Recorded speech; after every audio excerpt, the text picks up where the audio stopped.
I'll go back a little bit. A couple of years ago, we were contacted to do. They were doing a renovation on the Industrial Center off the street from us, and one of the features were replacing the arches, which, if it works, I could show you a little photo of what we did. Chris? There's arches on the entranceway that needed to be replaced, and the contractor hired me to do that. So I had to come up with a low-tech way to make a jig to make these big arches, because I couldn't use a trammel because it would have been, who knows, 15 feet long. So I did a little research and a little experimenting, and I came up. Yeah. So there should be a photo popping up that shows them. Yeah, it's on there. Okay, so I had to come up with how to make the template to make those, which are built up, pressure treated 2x4s, and then covered in AZAC PVC. So I needed to start with a template. So I went into SketchUp, made a simple drawing, which will pop up now. That's probably what's on there now. Okay, and so basically it's just the arch, and then I transpose it onto a full-size drawing, which is basically just a big square with the lines drawn on it. We measure up, they're drawn about every 3 inches, measure up what it says in the drawing. And then I made this bending jig, connected the dots. What? Yeah. Yeah. And made this sled for the router.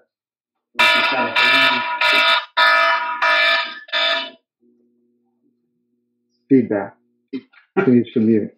A bearing over bit, and that just rides along this template. And then it needed to be 3 inches. So before I cut it, I made a 3.5-inch block to make up for the thickness of the bit, transferred it down, and then I cut one side, take the template off, and then just line it up with this, cut it. And then I have my template for all my arches. I'll cut that quick.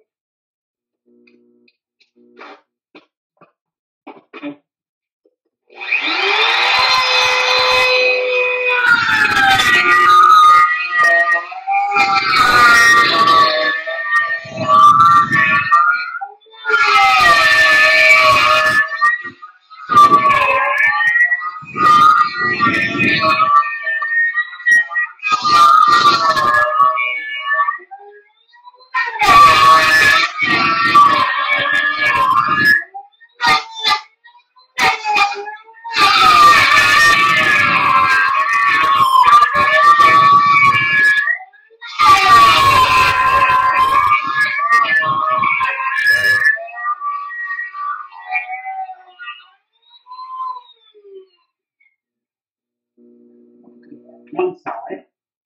Now, I think I gotta unscrew it and just line it up with the other side. Yeah.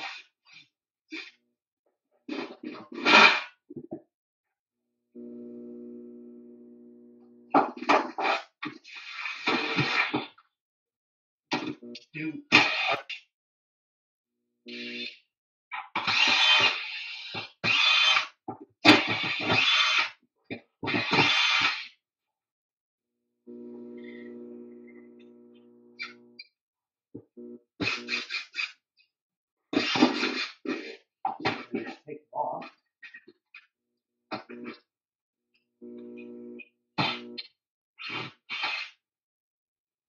Line it up on the pencil line.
Sorry. I'm going to mute you so that we don't make everybody.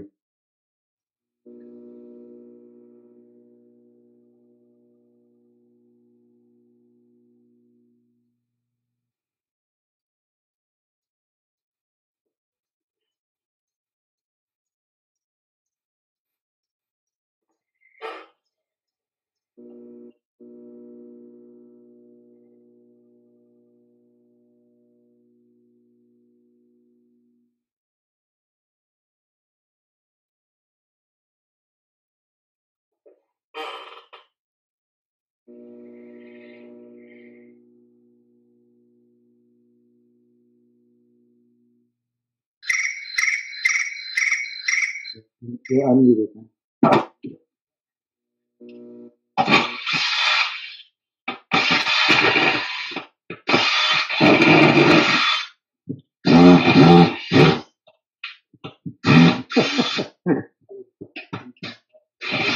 What?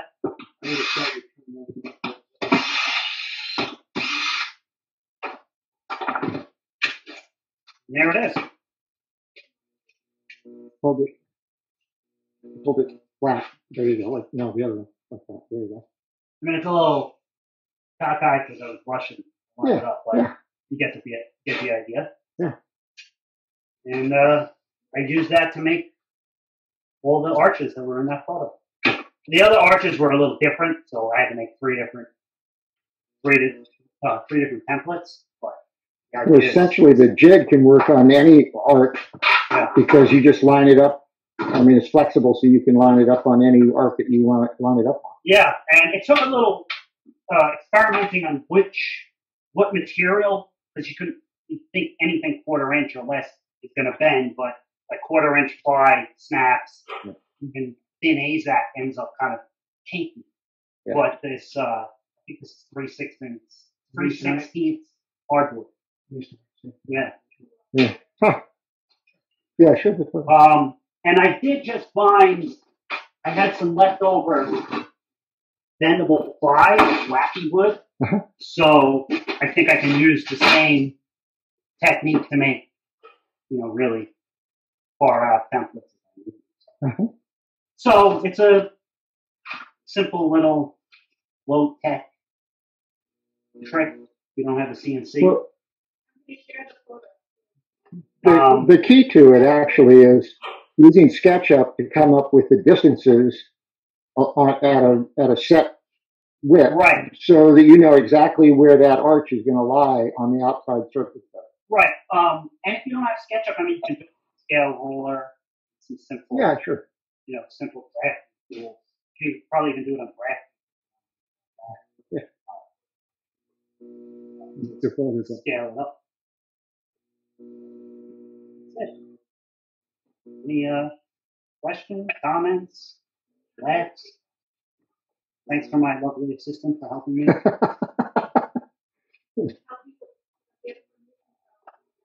If you have any questions, just unmute yourself. I do. I got a question. How thick was the material you were doing? 1x? The finished material. The finished material. So they were 4x4 finished. So I had to stack up 2x, and so it's 3, and then it was 3, and so I had 2x4, then a 1/2 inch, and then a 1/2 inch. And you did that all in one pass, or you made multiple passes? No, it was cut out a layer, screw the next layer on, which I rough cut out first, as close as I could to the line on the bandsaw, screw the next layer on, use the layer that was cut below it as a guide, and just continue. It's kind of like if you've ever had to make a bending form. You make one layer, you put the next one on, you use that layer you first cut, and you just go up. I saw that on one of the woodworking shows. They called it bricking. Yes, that's exactly it. Tommy Mack showed that. It was a long process. I definitely didn't charge enough. Do we ever? Yeah. And the AZAC, if you've ever cut AZAC with a router, it's like a snowstorm. And it's statically charged. Sticks to everything. You use AZAC? That was what was on top of everything. Okay. So you like basically skinned it. Yes. All right. So and when they're arcs like that, you use up a lot of material really fast. So I think there were 3 or 4 sheets of AZAC that went through. And you end up with a ton of waste. Anybody else? How many times have you done this for jobs before? Or is it just a one and only? One and only. I don't think I'll ever do it again. But it was good learning, getting this little jig because it can use it. Got all this technology, you're probably not going to use it. Oh, it's good to know DIY. Yeah.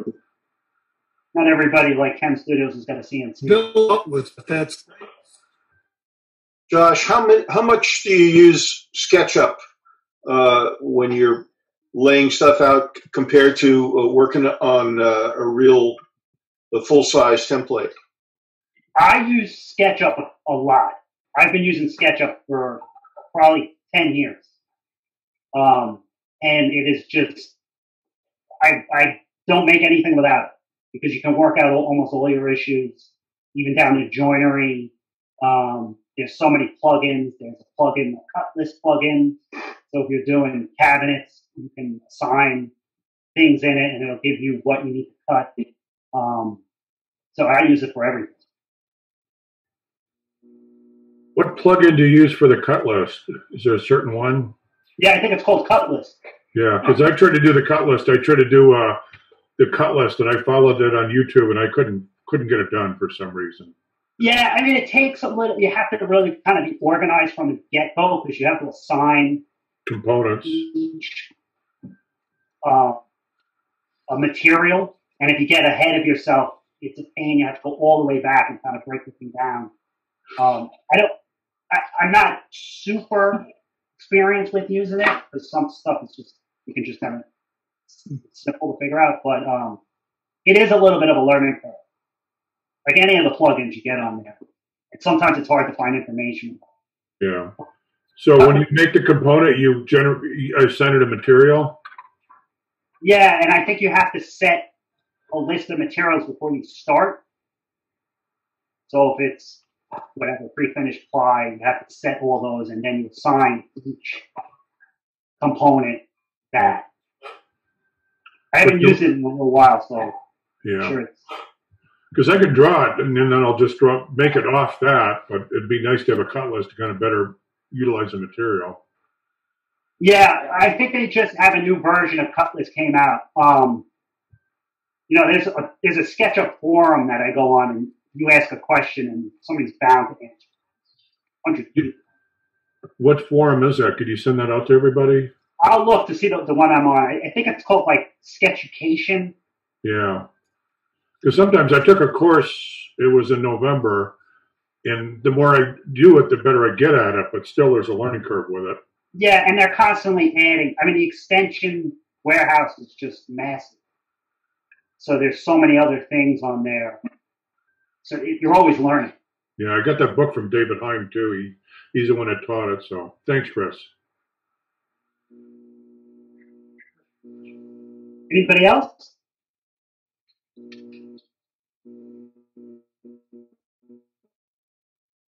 No? Yes? You have to unmute yourself, Michael Deegan. You use the paid SketchUp or the free SketchUp? I I got it so long ago that I had the free full version, and now they have that really kind of modified simple one. But I paid for the Pro so I can use layout. Right, because you need the Pro in order to do the scale drawings and things. Right. So I broke down and paid for Pro a couple of years ago, and I used the layout a lot too. And that's another learning curve because there's a whole new set of skills and tools for layout. So that takes a little bit of getting used to this. When you go back and forth and the dimensions. So, but it was worth it for me because I was doing a couple kitchens. Really up the ante with the quality of the drawings.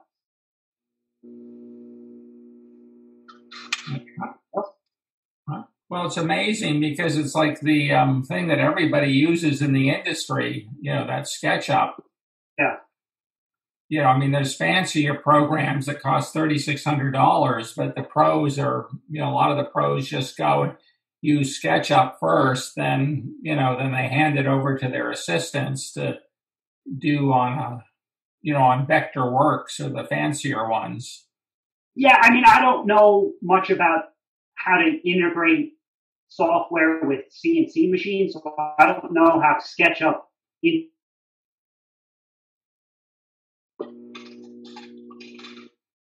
Yeah, I have no idea myself.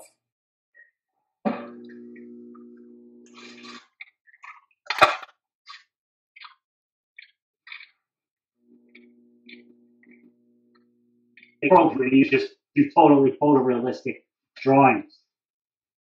So like I said, I've been using it for so long, I don't have the energy to learn something new.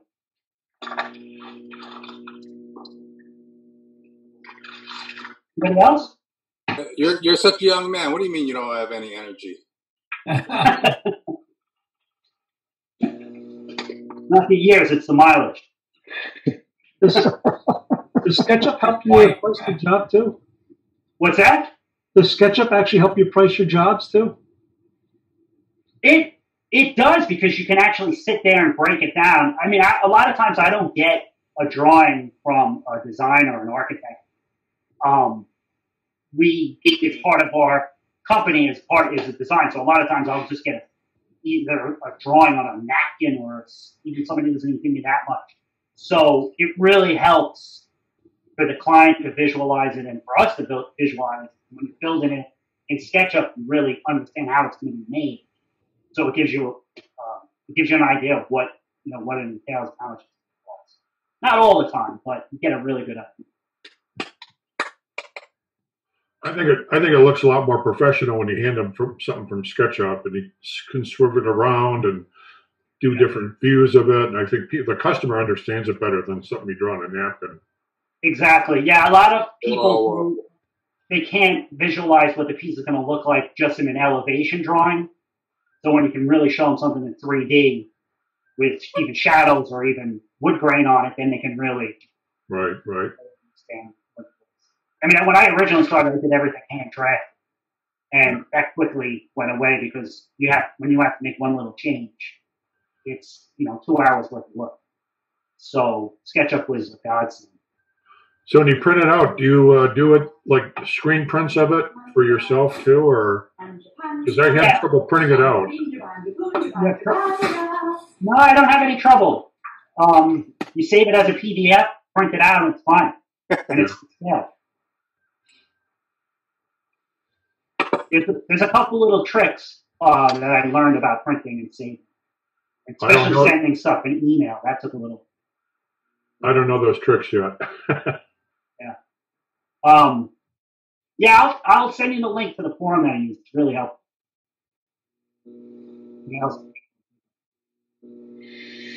Hey, Josh, this is really good stuff. Thanks a lot. Appreciate you sharing. Oh, thank you. We appreciate it. This is really great. All right. You never know what to demonstrate. I feel like everybody knows every trick. Thanks a lot. All right. Thank you. Thank you. Thank you. I think sometimes we look at what we do and we don't think it's a real big deal until we demonstrate it, and then it's an eye-opener to some people. we underestimate the stuff we do, but there's a lot of knowledge within this group. To sharing this. Yeah. There's a lot of experimenting, that's for sure. Right. And it's all about time. You don't get paid for experimenting. Okay. I'd be a millionaire.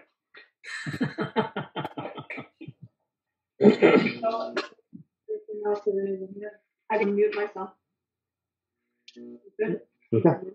All right. So if nobody has any other questions, then we'll see you next time. And everybody stay healthy and safe and be kind and patient.